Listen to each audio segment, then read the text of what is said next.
This video will walk you through using the Microsoft Word Thesaurus tool. Select a word in your document.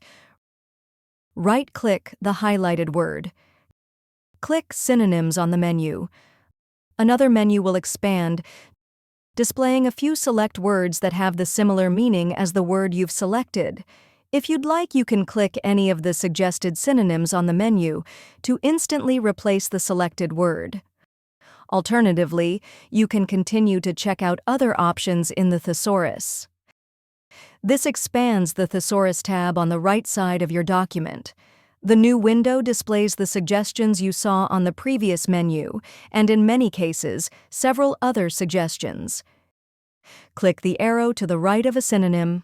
If you don't see the arrow, hover your cursor over it first. A brief drop-down menu will expand. Click Insert. This replaces the word in your document with the selected synonym.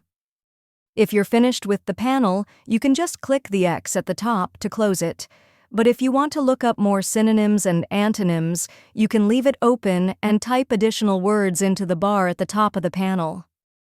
You can also open the Thesaurus by clicking the Review tab and selecting Thesaurus on the toolbar. If you found this video helpful, please click the like button and subscribe to our channel for even more helpful tutorials.